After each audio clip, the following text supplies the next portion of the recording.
Pois bem, pessoal, como havia prometido, aqui está o vídeo explicando o conteúdo do bimestre. Seguinte, algumas informações básicas antes da gente iniciar o vídeo. Primeiro, a escolha por esse material, vídeo aula gravada. De uma maneira bem simples, o aluno acaba fazendo sua própria carga horária, seu próprio horário de estudo. Se ele quiser ver esse vídeo de manhã, ver, se quiser ver de tarde, ver, se quiser ver à noite, ver e assim por diante. E pelo fato de estar gravado no seu ao vivo, tem a vantagem dele poder ver quantas vezes ele achar necessário.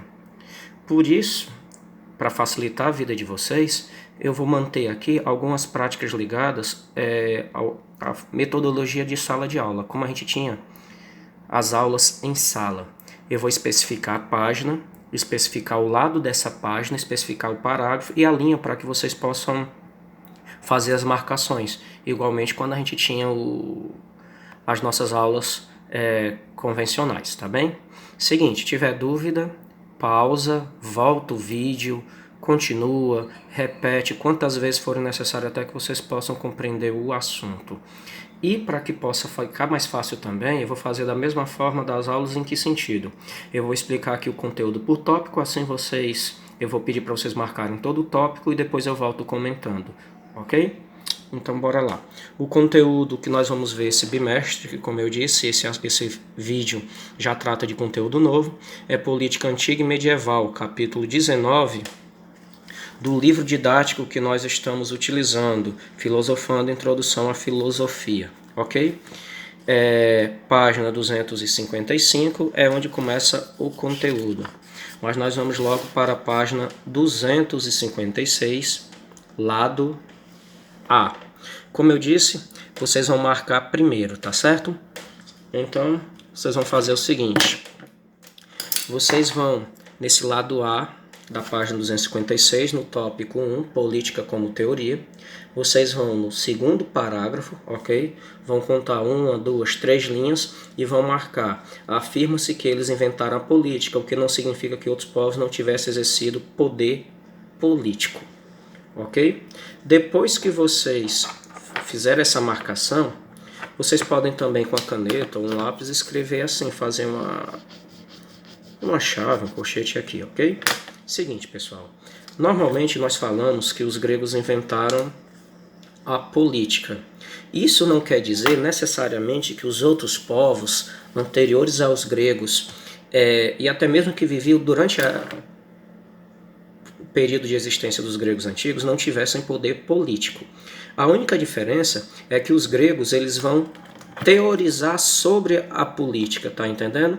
Enquanto os outros povos vão ter o poder político como algo prático, somente prático, sem teorizar nem nada do tipo, os gregos vão ser os primeiros a pensar sobre política, a analisar o que é política e assim por diante. Resumindo para ficar simples, os gregos vão ser os criadores da política, mas da política como ciência, como teoria. Eu não estou querendo dizer com isso que outros povos não exercessem poder político. A única diferença é que os outros povos exerciam o poder político de uma maneira prática, enquanto os gregos, além da forma prática, eles vão teorizar sobre política. Tá certo? Agora vem aquela questão que é bem interessante com relação a esse assunto, é você entender o seguinte, que os gregos vão ser os primeiros a pensar a política separando alguns pontos que são fundamentais. Mas a gente pode resumir de uma maneira bem simples. Eles vão separar a política do aspecto mítico. Como assim? Antes dos gregos, e até mesmo durante o período em que os gregos viviam, só que outros povos, eles misturavam política com religião.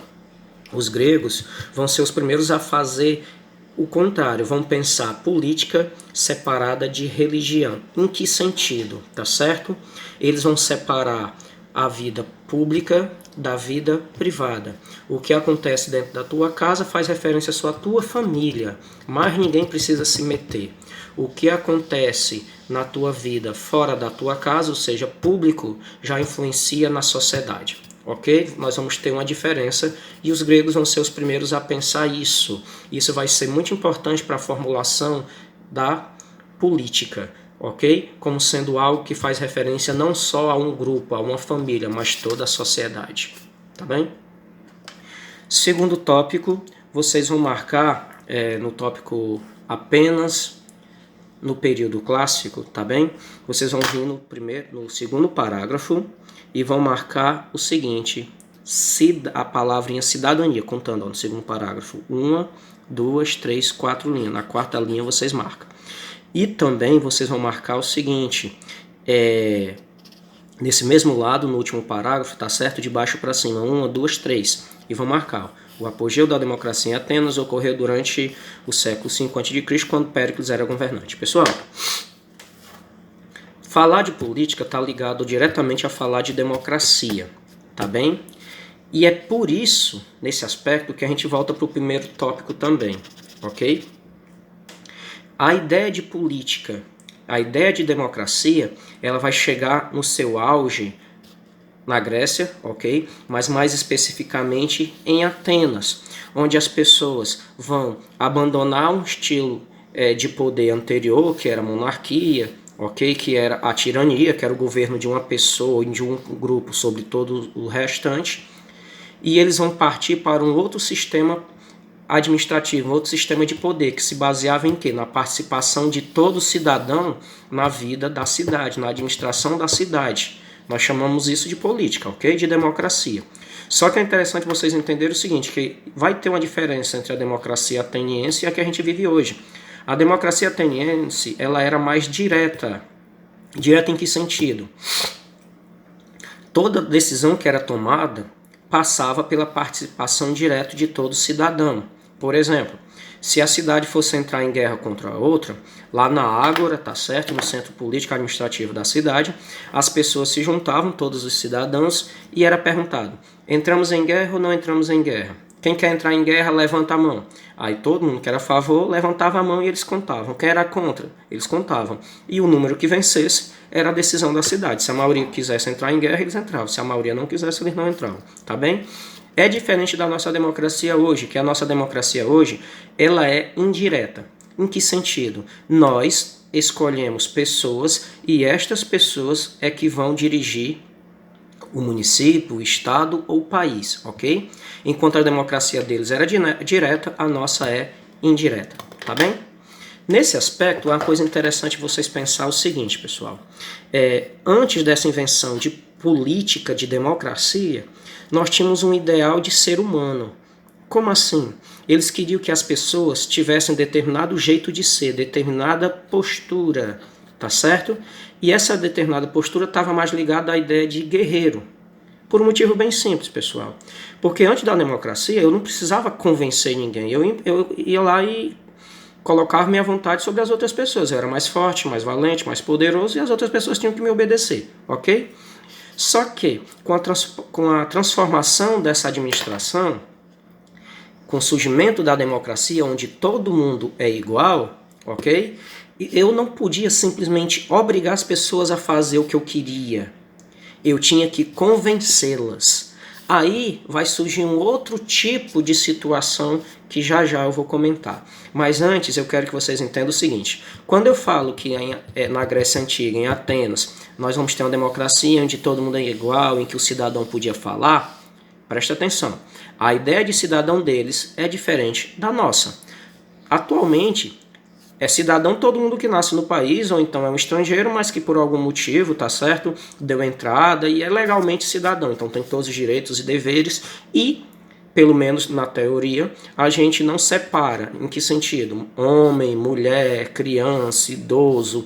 Quer dizer que todo mundo é cidadão independente de classe social, cor, orientação sexual, religião, coisa do tipo. Já no caso ser cidadão na Grécia Antiga era bem específico. Teve algumas alterações ao longo do tempo, mas de uma maneira geral era quem? Homens ricos e maiores de idade para a época, tá certo? Quer dizer, se você fosse uma mulher rica, não era cidadã. Se você fosse um homem pobre, não era cidadão. Você tinha que juntar todas essas características, tá bem? Verdade, pessoal. É uma democracia bem diferente da nossa, mas tinha que começar de alguma forma, né? Terceiro tópico, tá bem? Na página 256, tem o seguinte, os sofistas e a retórica. Vocês com um lápis e uma caneta, vocês vão fazer uma chave ou coisa do tipo nesse primeiro parágrafo. No segundo também. E no terceiro parágrafo, pessoal, vocês vão marcar, vocês vão contar, tá certo? 1, 2, 3. E vocês vão marcar assim, ao enfatizar a persuasão e não a verdade da argumentação. Eu vou fazer um resumo bem simples para vocês, pessoal. Seguinte, de uma maneira bem geral, os gregos eles vão formular a ideia de justiça, tá bem? Mas o que é justiça para os gregos? No início, a ideia de justiça estava ligada em você seguir regras universais. E quem criou essas regras? Os deuses, a natureza e assim por diante. Então, o ser humano ele tinha que buscar entender essas regras e seguir elas. Se ele seguisse essas regras, ele era uma pessoa justa. Por quê? Porque ele estava seguindo regras universais e assim por diante. Só que com o passar do tempo, essas regras universais baseadas em mitos, lendas, foi substituída por aspectos lógicos e racionais. Só que aí nós vamos ter um embate, tá certo? Justiça política é algo natural ou é algo convencional, ou seja, criado pelo ser humano? Aqui é interessante vocês entenderem por quê. Os sofistas, eles vão diferenciar de Platão, ok? E de Aristóteles, tá certo? Eles vão diferenciar em que sentido? De uma maneira bem resumida e simples, os sofistas eles diziam o seguinte, que o ser humano, por natureza, ele não sabe viver em sociedade, ele não nasceu para viver em sociedade. Ele é muito individualista, só pensa em si, coisa do tipo. Só que ele tem consciência que se ele for viver sozinho, ele vai morrer rápido. Ok? Então, tendo consciência que para sobreviver ele precisa das outras pessoas, qual é a sacada do homem? Se junta em grupo. Mas ele não se junta em grupo porque quer, ele se junta em grupo porque tem necessidade, ou seja, convenções. Tá certo? O homem não é político por natureza, segundo os sofistas.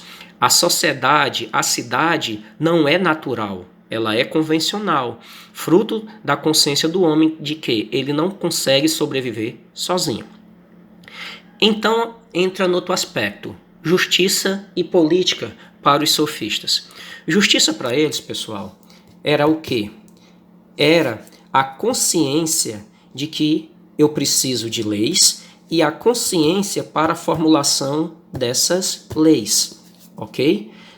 Tá certo? E o que era, pessoal, a política? A política era a manutenção disso. Falando de uma maneira mais simples para vocês entenderem. Para os sofistas, o homem não é naturalmente político, nem a cidade é fruto da natureza. Pelo contrário, o homem se junta porque tem necessidade, senão ele morreria. Vivendo em sociedade, eu vou ter que formular leis. Eu preciso dessas leis para viver em harmonia ou pelo menos para manter a sociedade em pé funcionando. O que é justiça? Tá certo, a consciência disso.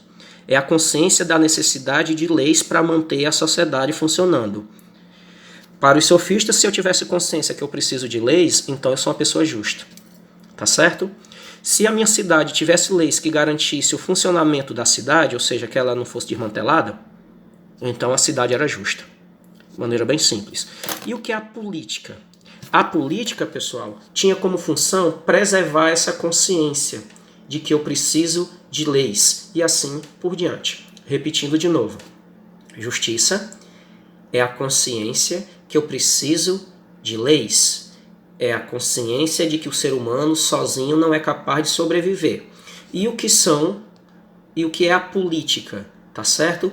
A política ela tem como função garantir a manutenção, o surgimento e assim por diante dessa consciência. Aí vem a seguinte questãozinha também. Para os sofistas, tá bem?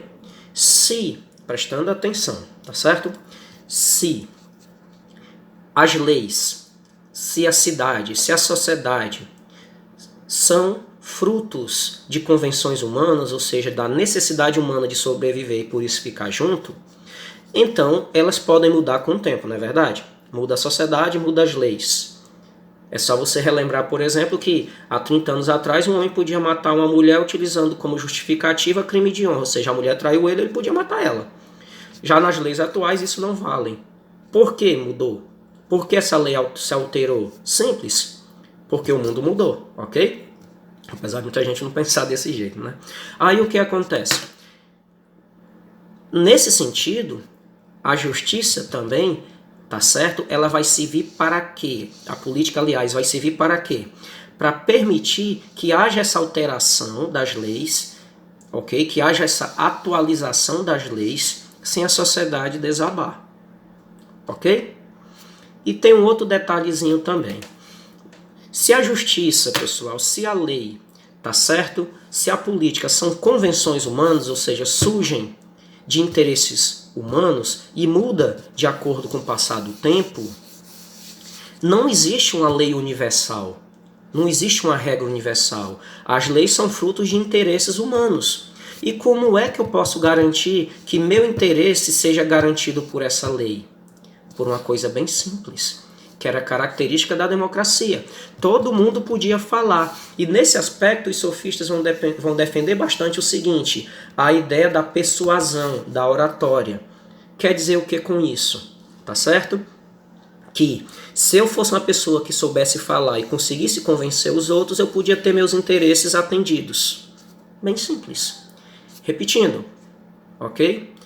As leis, nesse caso, são frutos dos interesses humanos que são garantidos por meio da capacidade dele de convencer os outros.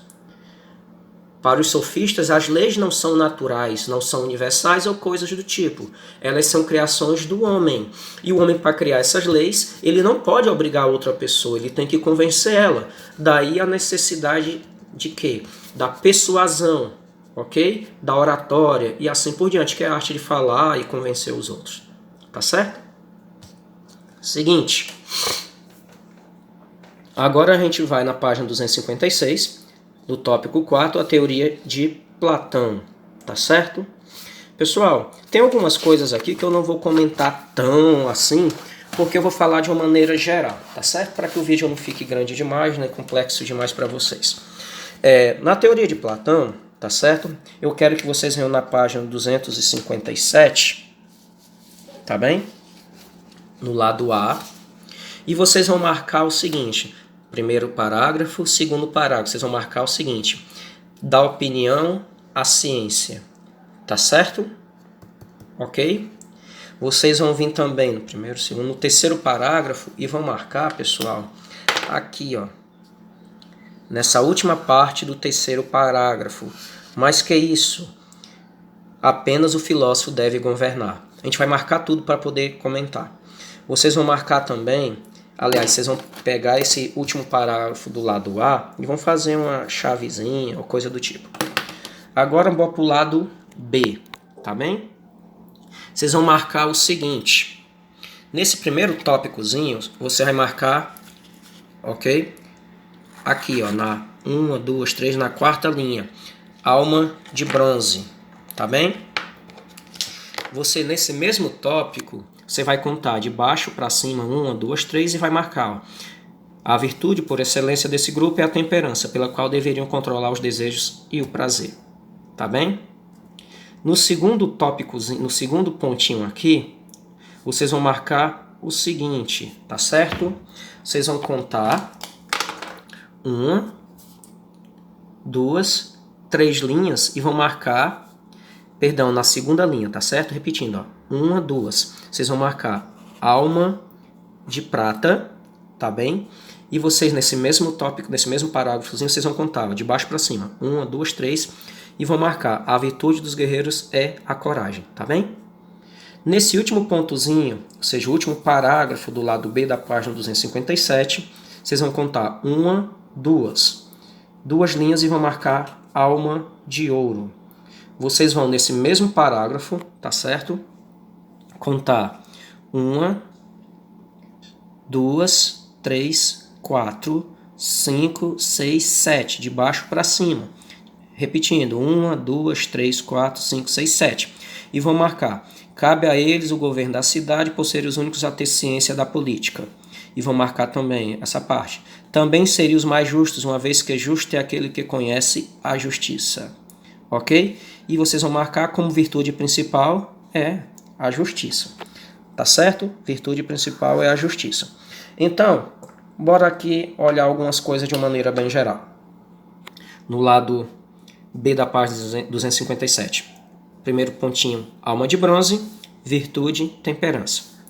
Segundo pontinho, alma de prata, virtude, coragem. Terceiro pontinho, alma de ouro, como virtude, a justiça. Pessoal, é o seguinte que vocês têm que saber sobre a noção, a noção platônica, tá certo, de justiça. Isso é bem tratado no livro dele, A República, em que ele vai falar, por exemplo, do mito da caverna e assim por diante, tá certo? Vocês podem pesquisar vídeos sobre o mito da caverna, que vai falar de uma maneira bem simples de pessoas que viviam presas dentro de cavernas e não conheciam a verdade. Elas eram enganadas por ilusões que elas achavam que era verdade. Só que uma das pessoas se liberta da caverna, vai para o mundo, descobre que o que eles achavam era mentira, tá certo? Volta para a caverna para ensinar os seus colegas a verdade e é assassinado porque seus colegas não acreditam, não aceitam. De uma maneira bem resumida, é isso. Seguinte, para Platão, pessoal, existe uma diferença entre ilusão e verdade. As pessoas simples, comuns, tá certo? Elas são enganadas pelas ilusões. Os filósofos, sábios e assim por diante, não. Eles vivem pela inteligência. Pessoas que vivem pela ilusão, tá certo? São facilmente enganadas. As pessoas que vivem, tá certo, pela ciência, pela razão e pela lógica, não. Porque é interessante vocês saberem isso. Quando a gente fala de política para Platão, vocês têm que entender o seguinte, tá certo? Para Platão, ele cria uma utopia. O que é uma utopia? Um sonho, tá certo? Hoje em dia a gente associa a ideia de utopia como uma coisa que nunca vai acontecer. Ele cria a cidade de Calípolis. Segundo Platão, nessa cidade, tá bem? As pessoas, ele propunha o seguinte, que o Estado e não a família, tá certo? Educasse as pessoas. Primeiro ponto. Por quê?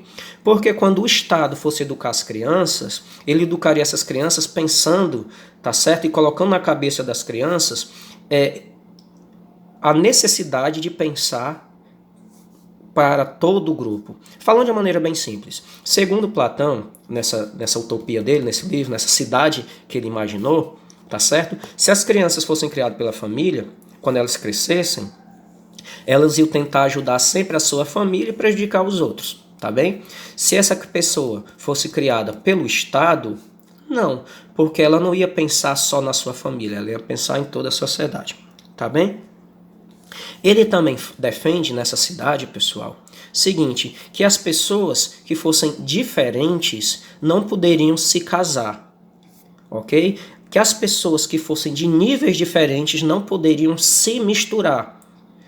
Por exemplo, uma pessoa de nível mais baixo não poderia se casar com uma pessoa de nível mais alto. As pessoas teriam que casar no mesmo nível, ok? Isso é só para vocês terem uma noçãozinha de como seria o fundamento dessa sociedade. Mas por quê? Agora a gente vem educação das três classes. Pessoal, Platão ele defende o seguinte. Segundo ele, voltando para a cidade de Calípolis, tá certo?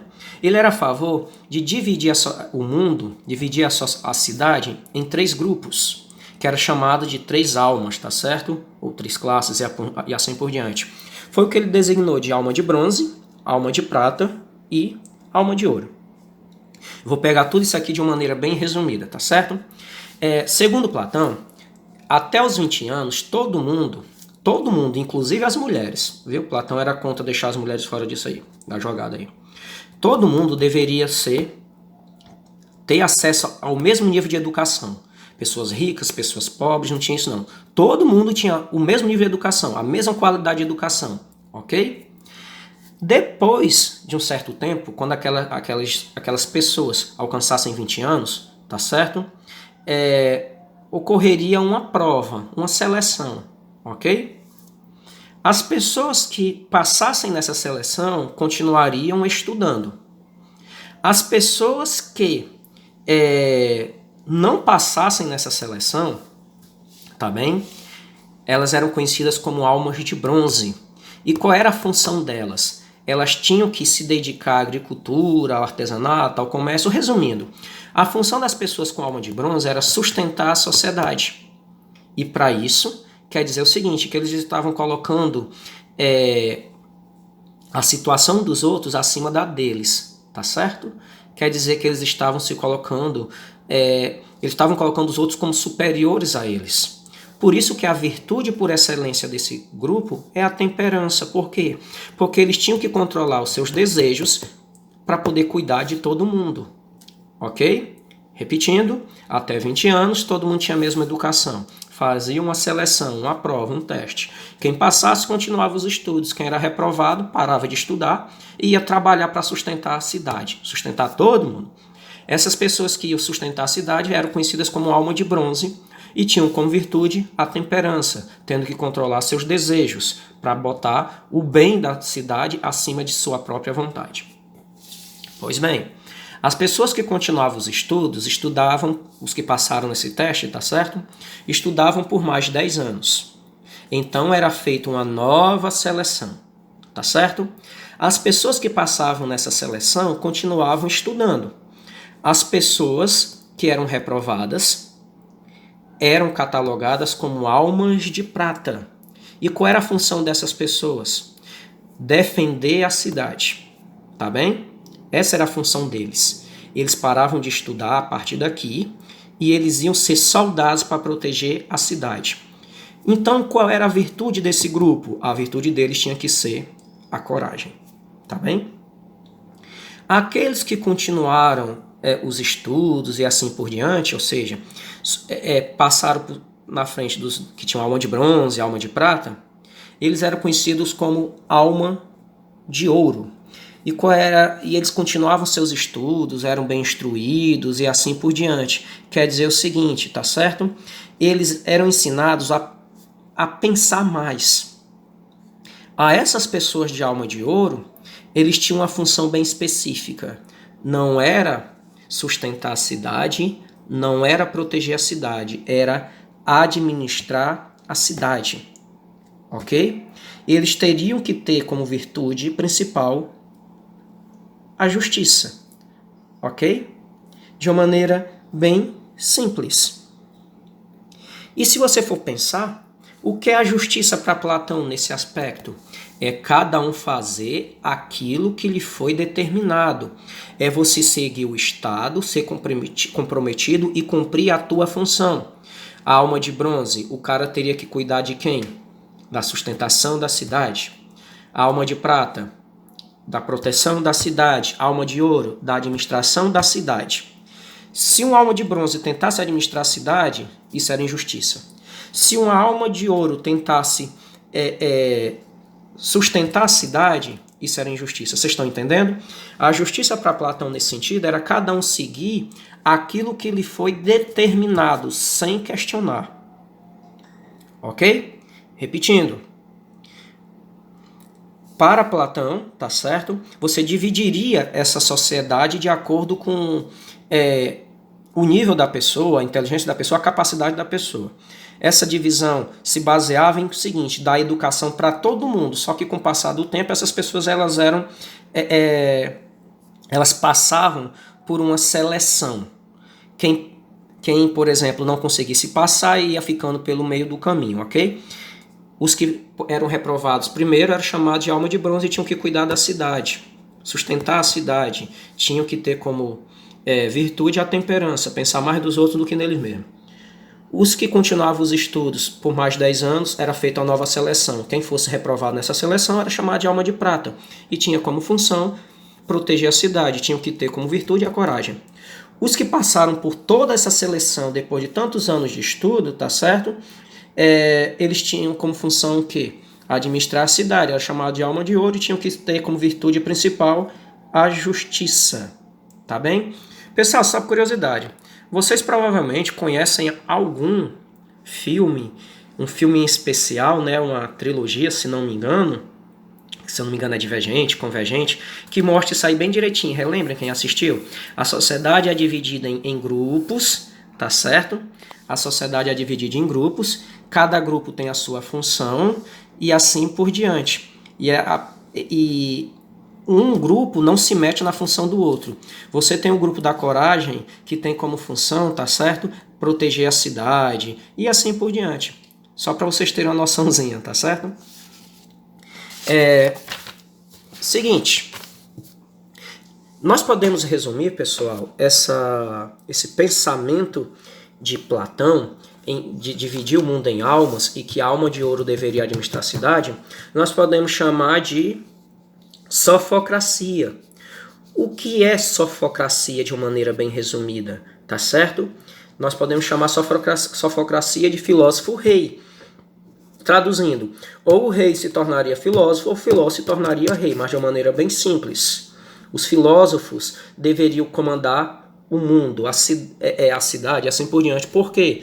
Porque eles eram os únicos que viviam pela lógica. Eles eram os únicos que tinham como virtude a justiça, que é a principal virtude de todos. Tá bem? Na página 258, vocês vão marcar nesse primeiro lado, no lado A aqui, no primeiro parágrafo, tá certo? Vocês vão contar 1, 2, 3 e vão marcar essas 3 linhas. Depois você salteia, tá certo? E marca essa, ó. Você conta 1, 2, 3, 4, na quinta você marca até o ponto aqui, ok? Dá para ver pelo videozinho que vocês marcam. Se você tiver dúvida, é só vocês dar uma pausa aí e comparar com o livro de vocês. Agora vocês vêm aqui, tá certo? No último parágrafo desse ponto, conta 1, 2 e marca no final da segunda linha. Para ele, a virtude suprema é a obediência à lei. Pessoal, primeiro, eu falei para vocês que a política para os sofistas era a manutenção do consenso das leis, ok?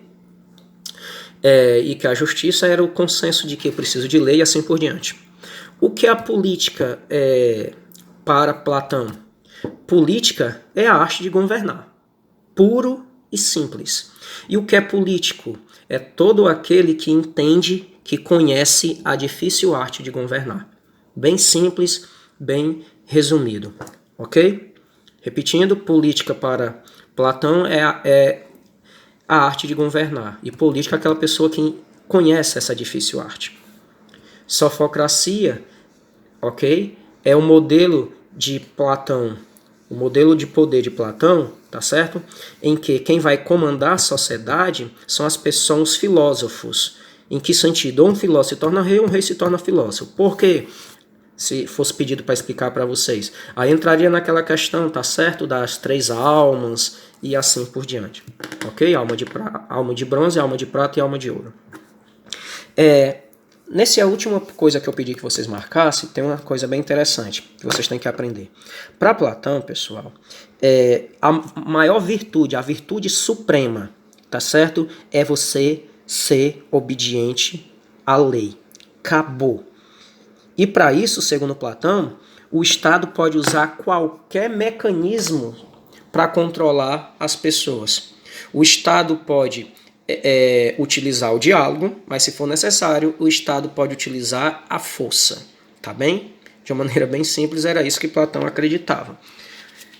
Se você for pensar, pessoal, a democracia para Platão, ok, era um sistema inadequado. Por que a democracia para Platão era inadequada? Porque se você for pensar, qual era a base da democracia, sobretudo se a gente pensa hoje em dia? É tratar todo mundo igual, é todo mundo ter acesso ao poder e assim por diante. Mas como, se você for seguir o pensamento de Platão, eu posso tratar todo mundo igual se as pessoas não são iguais? Como eu posso querer que todo mundo tenha acesso ao poder se as pessoas, nem todas elas têm capacidade de ter acesso ao poder? Relembra? Alma de bronze, sustentar a cidade. A alma de prata é proteger. Os únicos que tinham direito de controlar, de mandar na cidade, de administrar, era a alma de ouro. Na democracia, todo mundo aqui ia participar do poder. Por isso que Platão considerava isso um sistema falho, a democracia. Porque nem todo mundo estaria pronto para administrar. Ok? Seguinte, na página 258, pessoal, você também vai agora no lado B da página 258, tá certo? Nós temos isso daqui, ó. Formas de governo degenerado. Seguinte, para Platão, tá certo? São sistemas de governo que não prestam, são podres, ok? Como eu disse, vocês vão marcar tudo para a gente poder continuar. Aqui não precisa marcar nada, que é tão pequenininho. Aqui também não. Nesse terceiro, vocês vão contar o seguinte: 1, 2, 3, 4, 5. Na sexta linha, vocês vão marcar até o final do parágrafo, tá bem? Nesse terceiro, então, tirania aqui, você vai contar 1, 2, 3 e vai marcar a partir do quarto até o final. E no último parágrafo desse lado, você vai marcar o seguinte: a primeira e a segunda linha. Para Platão, as formas de governo baseiam-se no tipo de alma predominante. Ok? Para início de conversa, pessoal, vocês têm que entender o seguinte: para Platão, o que é um sistema de governo degenerado? É um sistema de governo em que, ok? Quem administra a cidade não são os filósofos. De uma maneira bem resumida é essa. Para Platão, o sistema degenerado de governo é aquele sistema de governo em que quem comanda é outra alma que não seja a alma de ouro, ok? É aquele tipo de governo em que a virtude não é a justiça, é qualquer outra menos a justiça. Então, traduzindo de novo, de uma maneira mais simples, sistema degenerado é aquele em que qualquer um governa, menos o filósofo. Quais são os 4 grupos de governo degenerados? Nós temos a timocracia, que é o quê? É um governo que se baseia na guerra, ou seja, alma de prata. Oligarquia, da mesma forma, é um poder exercido pelos mais ricos. Nesse caso aqui é quem? É aqueles que tinham como base sustentar a cidade, ou seja, as almas de bronze. Democracia, por quê? É considerado um sistema errado, ruim, para Platão, como eu falei. Porque trata como todo mundo igual. E segundo Platão, as pessoas não são iguais. As pessoas não têm o mesmo valor. As pessoas não têm a mesma virtude. As pessoas não têm o mesmo desejo e assim por diante. Sem falar também, pessoal, que segundo Platão, na democracia, você vai ter muita utilização da demagogia. Tá aqui a expressãozinha, ó. O que é demagogia? Demagogia, de uma maneira bem simples, pessoal, pode dizer assim, tá? É a arte de manipular o povo. Então pensem, segundo a lógica de Platão, eu coloco todo mundo para administrar, todo mundo tem acesso ao poder, todo mundo tem voz e vez. Mas nem todo mundo está capacitado. Nem todo mundo tem a alma do filósofo, nem todo mundo é alma de ouro. Então o que vai acontecer? Os demais vão ser facilmente enganados e uma pessoa vai administrar pensando apenas em interesses particulares. Por isso que Platão é contra a democracia.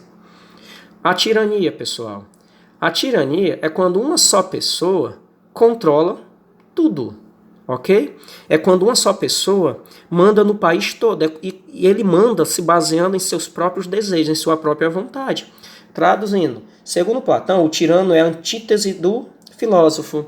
Enquanto o filósofo age por justiça, pensando em um bem maior, pensando em toda a sociedade, o tirano é aquela pessoa que só pensa em si. Seguinte, para Platão, pessoal, os governos se baseiam nos tipos de alma predominante. Ok? O que eu estou querendo dizer com isso? Em um governo justo, não quer dizer que eu não tenho outras almas. Eu tenho alma de bronze que sustenta, eu tenho alma de prata que protege, mas quem governa é a alma de ouro. Vocês estão entendendo? Então, repetindo, um governo justo é aquele em que quem comanda é a pessoa que tem alma de ouro, é a pessoa que tem como virtude a justiça, é quem é o filósofo. Quando não acontece isso, nós temos um sistema degenerado, é quando há a injustiça, ok? Aí você pode perguntar, isso é uma sociedade, mas para Platão, quando é que uma pessoa ela é injusta? Se você for falar também de uma maneira bem simples, é porque Platão ele compara, pessoal, a cidade com uma pessoa. Segundo Platão, da mesma forma que uma cidade, a pessoa ela tem 3 almas, ok? Da mesma forma, uma alma que só quer saber de realizar seus desejos, uma alma violenta e a razão. Para Platão, a pessoa ela é justa quando ela controla todos seus outros desejos e vive de acordo com a razão. Quando a pessoa não vive de acordo com a razão, ela é injusta, tá bem?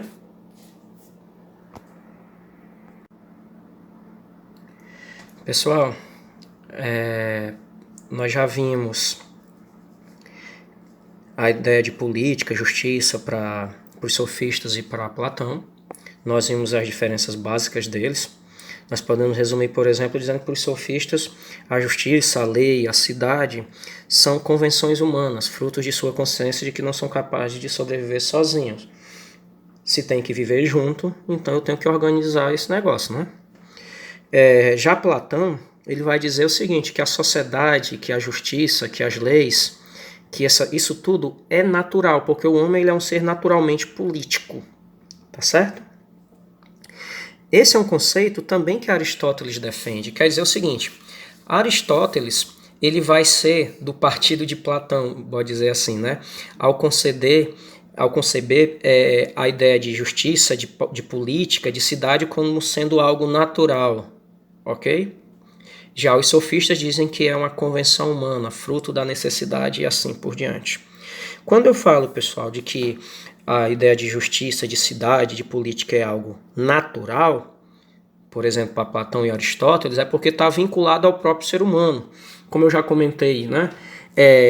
A política de Platão, a divisão da alma dentro da cidade, né? Alma de bronze, de prata e de ouro, faz referência também ao próprio ser humano, como eu já havia comentado com vocês. Uma alma justa, uma cidade justa é aquela em que quem governa são os filósofos, a sofocracia. Uma injusta é quando não são eles, é qualquer um menos eles. Um ser humano justo é aquele que vive pela razão, ou seja, em que a sua lógica, a sua razão controla os seus instintos, a sua fúria, os seus desejos e assim por diante. Aristóteles, pessoal, da mesma forma, vai ter essa visão da política como sendo algo natural, ok? Vai discordar de algumas coisas do seu professor Platão, mas vai manter alguns aspectos bem interessantes, tá certo? Mas antes da gente iniciar, é mais que necessário que vocês façam as marcações no livro de vocês. Sinceramente, pessoal, eu tô achando que esse negócio de eu dizer lado A, primeiro parágrafo, tal, pode funcionar nas aulas, mas aqui pode ficar um pouco enfadonho. Então eu vou dizer o seguinte, eu vou dizer tão somente a página 259, tá certo? Ok? Página 259, lado A ou lado B. Eu vou dizer qual é o parágrafo, vou botar a câmera aqui bem em cima, você dá a pausa no vídeo e marca o que tem que marcar, tá bem? E depois eu comento tudo de uma maneira geral. Assim a gente poupa muito tempo e assim por diante. Mas não se preocupe não que eu vou focar aqui bem direitinho para que vocês possam marcar. Na página 59, no lado A, onde tem isso aqui, ó, teoria política aristotélica, vocês estão vendo onde tem que marcar, não é? Dá pausa e marca. Amizade e justiça, estão vendo? Então, nesse primeiro parágrafo, está aqui o que vocês têm que marcar desse jeito.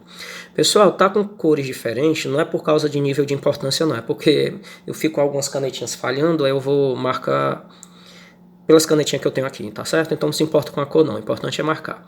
Tá aqui, amizade e justiça, primeiro parágrafo. Tá aqui, segundo parágrafo. Terceiro parágrafo. Quarto parágrafo. Último parágrafo, tá bem? Dê pausa e marquem. Lado B. Tá aqui o que vocês vão ter que marcar.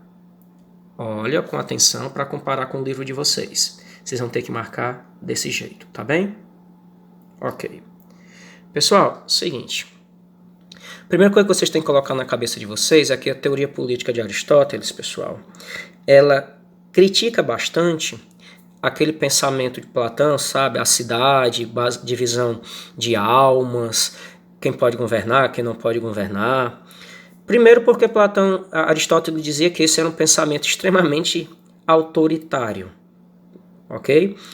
E, segundo Aristóteles, isso seria impraticável. Não teria como a gente colocar isso, por exemplo, em prática. Seria impossível, tá bem? Bem simples isso. Quer dizer o seguinte, ele critica a sofocracia. Por um motivo bem simples, ele era contra colocar no poder tão somente o filósofo e assim por diante, pelo menos da forma como Sócrates como Platão colocava, tá bem? A política de Aristóteles, pessoal, ela se baseia muito numa meritocracia. O que é uma meritocracia? Eu dou a cada um de acordo com o seu mérito, de acordo com a sua necessidade, pode dizer assim, tá certo? Quer dizer que com isso eu posso adiantar que para Aristóteles, pessoal, a justiça se baseava a dar a cada um segundo a sua própria necessidade, segundo o seu próprio mérito, ok? Isso seria justiça. Se eu desse, por exemplo, imagina essa situação. Imagina que eu sou dono, eu tenho uma cidade, eu sou o rei de uma cidade, tá certo? Eu sou o líder de uma tribo e assim por diante. A gente luta uma batalha contra outra tribo. O que seria justiça? Imagina que eu vou dividir, por exemplo, os bens que eu conquistei. Vem uma família com 5 pessoas, eu dou um tanto. Vem uma família com 3 pessoas, eu dou outro tanto. Vem uma família com 10 pessoas, eu dou outro tanto. Segundo Aristóteles, isso é justiça. Ok? De uma maneira bem simples. Eu não posso dar um tanto, por exemplo, para uma família de 5 pessoas, a mesma coisa para uma família de 2 pessoas. Por quê? Porque são famílias diferentes, de uma maneira bem simples. Essa era a concepção de justiça de Aristóteles. De uma maneira bem resumida seria isso. Só que é o seguinte, tá certo? Repetindo, justo é dar a cada um o que lhe cabe, o que lhe é devido, e assim por diante. Quer dizer, pessoal, essa noção de justiça de Aristóteles está ligado muito ao conceito de bens, em que ele fala de bens partilháveis, tá certo? E bens não partilháveis. Bens partilháveis, pessoal, para Aristóteles, é aquele bem que, pela quantidade, eu poderia dividir. Imagina, por exemplo, que eu tenho 100 pessoas na minha tribo. Eu conquistei 100 cabeças de gado. Então, isso é um bem partilhável. Eu posso dar uma cabeça, um animal para cada um. O que é uma justiça? O que é um bem não partilhável? É aquele em que eu não posso partilhar. Então, nesse caso, cabe a essas pessoas tão somente participar. Por exemplo, a política. Eu não posso dar o poder para uma pessoa e para outra não. Eu não posso dividir ela. Então, o que é que eu faço? Todo mundo participa. E nesse aspecto, surgem 2 conceitos de justiça para Aristóteles. Tá certo? Repetindo, justiça é dar a cada um segundo o que lhe cabe, segundo sua necessidade e assim por diante. Então, surgem 2 conceitos. Você vai ter aqui o conceito de justiça distributiva, vocês estão vendo aí no vídeo, e você vai ter justiça comutativa. Pessoal, o que é a justiça distributiva? A justiça distributiva, pessoal, ela está ligada à meritocracia, ou seja, a dar a cada um segundo o seu mérito, ok? Justiça distributiva significa o seguinte, que dá uma distribuição justa a cada um segundo seu mérito. Como assim? Simples. Eu não posso dar a mesma coisa para pessoas desiguais. Segundo na lógica de Aristóteles aqui, o que eu vou dar para um médico, por exemplo, de salário, é diferente do que eu vou pagar, por exemplo, para um gari, por um motivo bem simples. Eles têm funções diferentes, eles não são iguais, e assim por diante. Entendeu o que é justiça distributiva? É você pagar a cada um, garantir que cada um tem acesso de acordo com seu mérito. Mas o que é justiça comutativa, pessoal? Tá aqui, justiça comutativa ou corretiva. É o seguinte, essa justiça distributiva, pessoal, que Aristóteles ele prega, tá bem? Que tá aqui, justiça distributiva, por mais que pregue, por exemplo, que para ser justo eu tenho que dar a cada um segundo o seu mérito, mas mesmo assim, ok? Ele comete falhas, ok? A justiça comutativa tem como função consertar as falhas dessa distributiva, porque por mais que as pessoas sejam desiguais no mérito, todas elas precisam ter o necessário para sobreviver. Imagine um exemplo, eu sei que o médico estuda mais e socialmente é mais importante que o gari, bora lá, né, na cabeça de muita gente. Então é obviamente que o salário do médico vai ser muito melhor que o de um gari. Mas isso daí é o que é a justiça distributiva. Mas eu preciso garantir que esse gari, por mais que ele não tenha tanto mérito igual um médico, que ele tenha como sobreviver. Ok? Eu preciso garantir que ele sobreviva. Essa é a função da justiça comutativa. A justiça distributiva é dar a cada um segundo seu mérito. A justiça comutativa é corrigir os erros que a justiça distributiva possa cometer. Vou dar um exemplo bem simples para isso. Com isso aqui vocês com certeza vão entender. Imagine, por exemplo, que você trabalha por 50 anos e vai se aposentar. Beleza, recebe seu aposento. Agora imagine um cara, por exemplo, que nunca teve carteira de trabalho assinada. Ele não vai se aposentar porque ele nunca teve carteira de trabalho assinada. Só que é que a nossa lei garante? Beleza, ele nunca teve carteira de trabalho assinada, ele nunca pagou INSS, mas esse cabo precisa sobreviver, não precisa? Precisa. Então bora dar pelo menos o mínimo para ele sobreviver. Com a justiça distributiva, você que trabalhou muito, tá certo? É um engenheiro ou coisa do tipo, vai receber como aposentadoria um ótimo salário. Mas você que não trabalhou, precisa sobreviver, não precisa? Então eu vou te dar alguma coisa que faça com que você sobreviva. Justiça comutativa. Justiça distributiva dá a cada um segundo o seu mérito. Justiça comutativa, corrigir os erros da justiça distributiva, porque por mais que as pessoas devam receber de acordo com seu mérito, todo mundo precisa sobreviver, ok? Deu para entender, não deu? Seguinte, no lado B, pessoal, Aristóteles vai discutir a ideia do que é cidadão. Cidadão, pessoal, é aquela pessoa que, no conceito de Aristóteles, é aquela pessoa que pode administrar a justiça e exercer funções públicas. Só que aí vem um detalhe. Aristóteles ele deixa algumas pessoas fora dessa noção de justiça, dessa noção de cidadão. Traduzindo, a democracia para ele também, da mesma forma que para Platão, não é um bom sistema. Por quê? Porque faz com que todo mundo tenha acesso ao poder. Mas por que para Aristóteles nem todo mundo pode ter acesso ao poder? Nós temos dois motivos. Primeiro motivo e segundo motivo. Quem é que ele deixa fora da ideia de cidadão, ou seja, de participar do poder, da política e assim por diante? Ele deixa fora as pessoas que são trabalhadores braçais, sabe? Comerciante, artesão. Mas por quê? Primeiro, porque se a pessoa vai trabalhar, ela vai ficar cansada, ela vai se exaurir, ela não vai ter tempo, tá certo, para participar do governo. Por quê?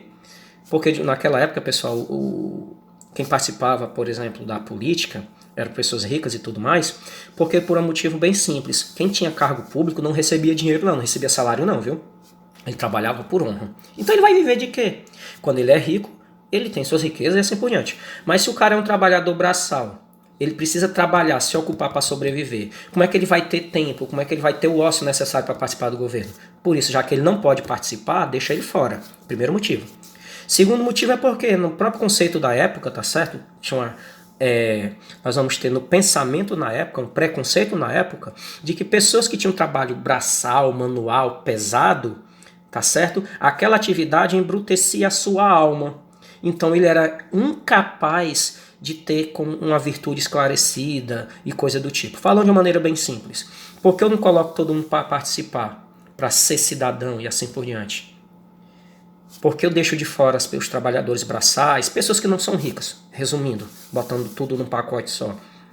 Porque as pessoas que não são ricas, elas precisam trabalhar. Se ela tem que trabalhar, ela não tem tempo para participar da política.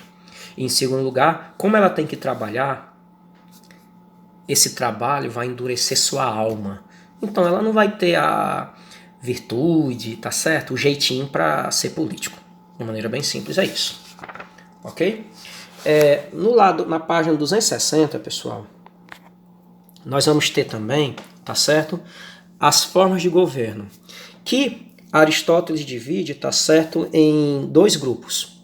As boas formas de governo e as formas de governo corrompida. Relembra que Platão também mostra, né, as formas de governo degeneradas, sendo que a única forma de governo correta é a sofocracia, em que quem governa é o filósofo. Então, todo o resto é degenerado? Para Aristóteles, nós vamos ter também uma tabela, tá certo? Em que ele vai dividir. Tá aqui no livro de vocês de uma maneira bem simples mesmo, ok? Nós temos aqui, ó, ele divide, tá certo? Nós temos como critério de valor as boas formas de governo e as formas de governo corrompido. E com relação a número, nós temos as formas de governo que é exigido por uma pessoa, algumas pessoas ou muitas pessoas, ok? Vou ler, eu sei que vai ser meio chatinho aqui, mas bora ler um pouquinho para vocês terem uma noção. Aristóteles recolheu informação sobre 158 constituições existentes, além de estabelecer uma tipologia de forma de governo que se ocupou de classificá-las, tá certo? Quanto ao número e quanto ao valor, ok? Então, bora lá. No critério de número, o governo pode ser monarquia, ou seja, só um, aristocracia, um grupo, e politeia, que é um governo constitucional da maioria. Politeia, pessoal, é como se fosse uma mistura de democracia com oligarquia, tá certo? Perdão, com aristocracia, tá bem? No critério de valor, ele diz que existem 3 formas, ok? São aquelas que visam o interesse comum, que são as boas, e tem as más, que visam o quê? Interesses particulares, tá bem? Ok? Maneira bem simples, é isso. Nós temos as boas, as más, corrompidas, degeneradas e assim por diante, tá certo? Nesse aspecto, tá aqui as 3 que ele comenta, ó. Nós temos a tirania, a oligarquia e a democracia, tá bem? Bem simples isso aqui para vocês. Repetindo, nós vamos ter, por critério de número, aquele que é governado por poucos ou muitos, e pelo critério de valor, que são aqueles que são aquelas formas de governo que são boas ou corrompidas, degeneradas e assim por diante. Ele divide isso em 3 formas distintas, que é a tirania, a oligarquia e a democracia. Essas 3 aqui, tirania, oligarquia e democracia, para Aristóteles, são formas ruins, são formas de governos corrompidas. Para eles, as 3 melhores formas de governo são monarquia, aristocracia e politeia, tá bem? Só para efeito de curiosidade. Para efeito de curiosidade também, pessoal, nesse último parágrafo no lado A, ele comenta a ideia da classe média. Olha só a ideia de classe média para Aristóteles.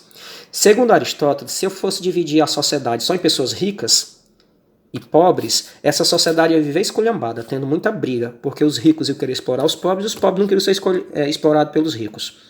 Aí tem a função da classe média. A classe média ela vai ter como função equilibrar, porque uma hora ele está do lado dos ricos e outra hora ele está do lado dos pobres. Isso dá uma maior estabilidade para a sociedade. Olha só a lógica que Aristóteles segue. Na página 260, pessoal, nós temos o conceito de grego de bom governo. Como eu disse, vocês vão marcar, tá certo? Vocês vão dar pausa e vão marcar onde vocês estão vendo no vídeo, tá bem? Tá aqui e tá aqui. Pessoal, eu vou resumir isso aqui de uma maneira bem geral, tá bem? Isso aqui de uma maneira bem geral. Olha só. Normalmente a ideia de bom governo, ok? Aqui dos gregos, tá ligado, pessoal, à natureza. De uma maneira bem simples. Quer dizer que eles não veem a política pela política, coisa que vai ser questionado, inclusive, depois, por exemplo, por Nicolau Maquiavel. Eles veem a política dentro de uma natureza, seja como Platão a natureza da pessoa, ou seja como Aristóteles a natureza da instituição, ok? O bom governo para Platão vai depender de uma boa pessoa, se ela tem uma boa moral, ética e assim por diante. Já para Aristóteles, um bom governo vai depender da instituição, se é uma boa instituição e assim por diante. De maneira bem resumida. Quando ele fala aqui de natureza descritiva, pessoal, é simplesmente porque ele vai descrever os fatos. E quando ele fala de natureza normativa e prescritiva, é simplesmente porque vai indicar as formas de bom governo. Quer dizer o seguinte, que tanto Platão quanto Aristóteles vão descrever o que é um bom governo e vão dizer o que é que faz de um bom governo um bom governo. Bem simples. Mas, como eu disse, estão ligados à ideia de natureza. Tá certo? Seguinte, nós já estamos terminando, tá bem, pessoal? Só falta isso aqui, ó. Mas eu vou resumir para vocês de uma maneira bem simples. Na página 260, vocês vão marcar nesse lado aqui, ó. Idade Média, Política e Religião. Vocês estão vendo, né, o que tem que marcar? Ok? Na página 261, no lado A, vocês vão marcar isso aqui, ó. Onde está separado, onde está aí bem direitinho. Eu não sei se dá para ver isso aqui bem direito, mas isso aqui também é marcado, tá certo? Isso daqui, ó, meio amarelinho e essas partes meio verdinho. No tópico 8, pessoal, vocês vão marcar também onde tem aqui Patrística, Agostinho, Bispo de Hipona, dá pausa e marca. Aqui também dá pausa e marca. No lado B, dá pausa e marca. Aqui da mesma forma. Pessoal, vou resumir para vocês isso aqui para a gente não ficar muito enfadonho, tá bem? Olha só, você tem que entender o seguinte, na Idade Média, pessoal, você vai ter uma grande mistura de religião com todas as outras coisas. Como assim? Religião vai se meter com política, religião vai se meter com religião, por um motivo bem simples, pessoal. Pensem bem, no final do Império Romano, a religião, o cristianismo, foi escolhido como religião oficial. O Império Romano se esfacela em vários reinos, em vários mini-reinos, em vários povos e assim por diante, mas a única coisa que mantém eles ainda unidos é a religião, ok? Nesse aspecto, a religião vai ter muita importância. Se vocês pensarem bem, pessoal, durante a Idade Média, quem vai controlar as escolas, as universidades, é a Igreja Católica. Por isso que os filósofos, os teóricos políticos vão misturar tudo isso com religião. E valendo lembrar, nesse período nós temos a tentativa de misturar fé e razão. Mas quem vai ser mais importante? Quem vocês acham? É óbvio que a fé. A razão vai servir tão somente para reforçar a fé e vai estar subordinada à fé, inclusive na política. Nesse aspecto, pessoal, você vai ter a discussão sobre o Estado e a Igreja, ok? Sobre política, sobre moral, sobre ética e assim por diante. Nesse aspecto, eles vão discutir a natureza dessas coisas. Vão discutir a natureza do Estado e a natureza da Igreja. E eles vão dizer o seguinte, que a natureza do Estado é secular. O que é isso? Ele lida com as necessidades mundanas e pode, inclusive, utilizar a força. Já a natureza da igreja, ela é espiritual, ela é voltada para a salvação da alma.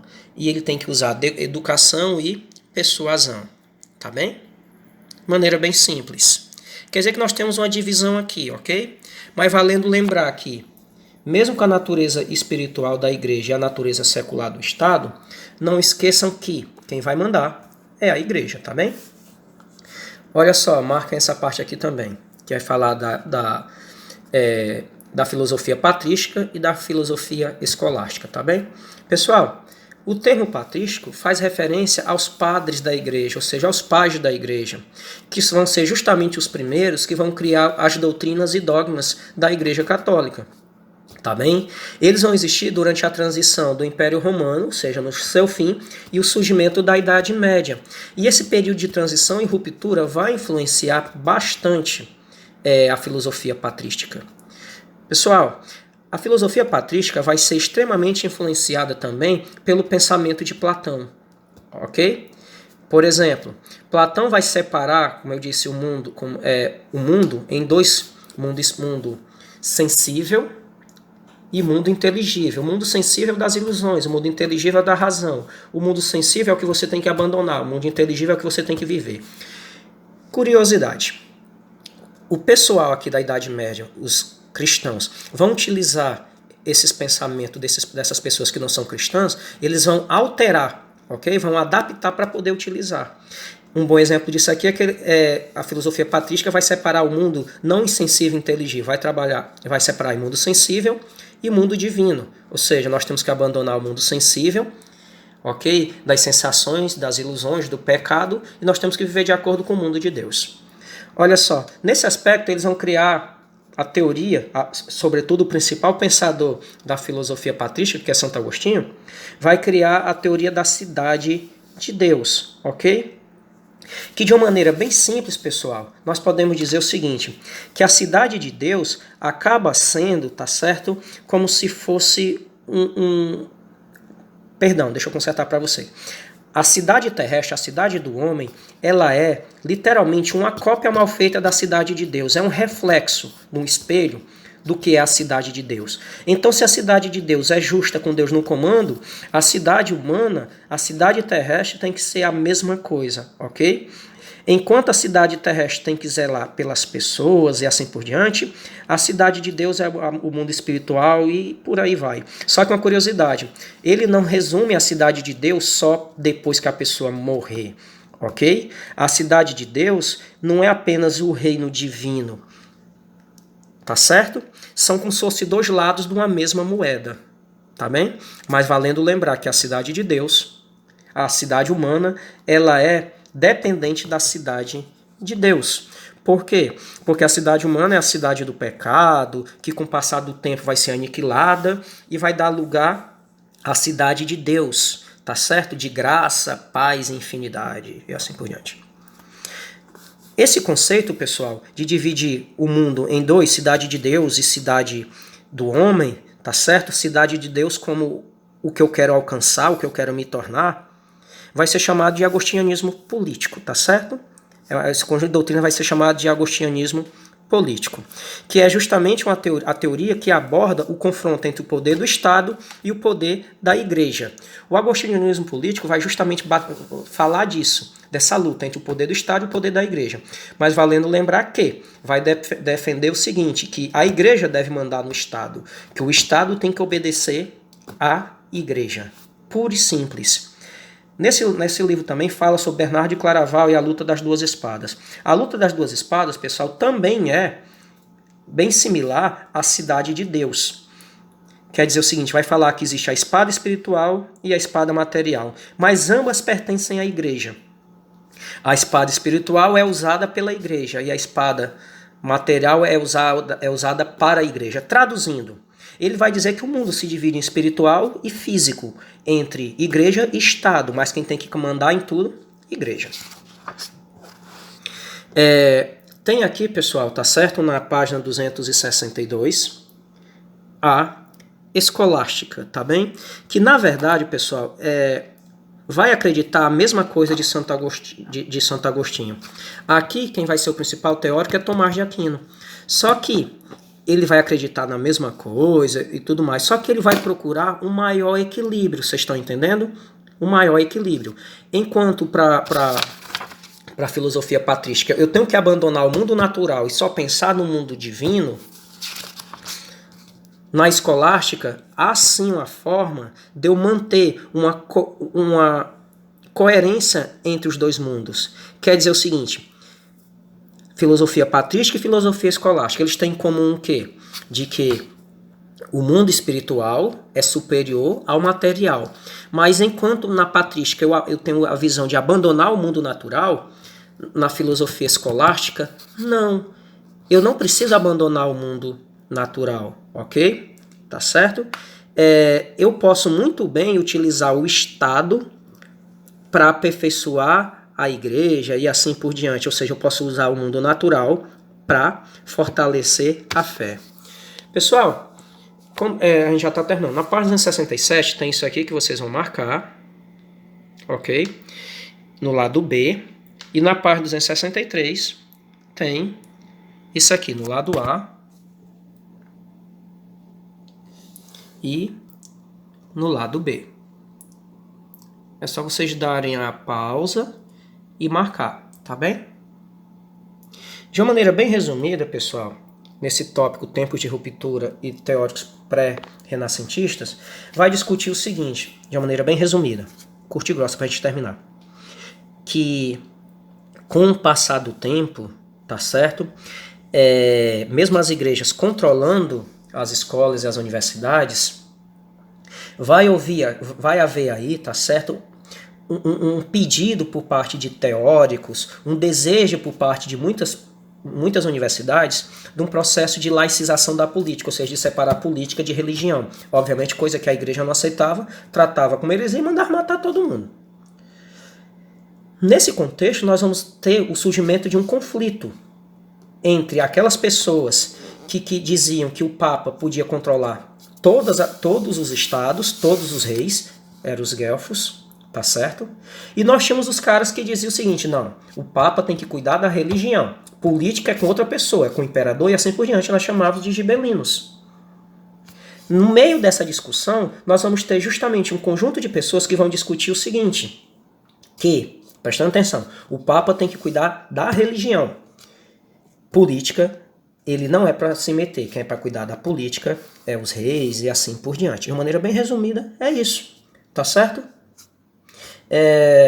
Espero que tenha ficado claro. Se não tiver ficado claro, voltem, revejam, dê pausa, voltem, assim por diante. E se mesmo assim tiver ficado com dúvidas, vocês podem, inclusive, mandar mensagem para mim no PV, por favor, tá certo? Porque no grupo às vezes fica muito complicado. Assim, antes de terminar, pessoal, ok? Nós vamos ter aqui também uma situação bem interessante. Nós temos aqui as citações de alguns teóricos, como Dante Alighieri, Marcílio de Pádua, Guilherme de Ockham e assim por diante, que eles vão discutir justamente essa questão dessa separação entre igreja e Estado. E alguns vão defender, inclusive, que mesmo com essa separação, o rei, o imperador, ele vai ter importância, ou seja, ele vai ter autoridade, não só secular, ou seja, não só no mundo, mas espiritual também. Vai surgir aqui a teoria, por exemplo, que é chamada de teoria do direito divino do rei. É a partir daqui que vão começar a trabalhar esses conceitos, dizendo que o rei é rei porque Deus quer. Não é uma questão meramente material, é uma questão espiritual também, tá certo? Até a próxima, mas com a graça de Deus, na próxima nós já vamos ter em aula e fica mais simples para vocês, ok? Obrigado.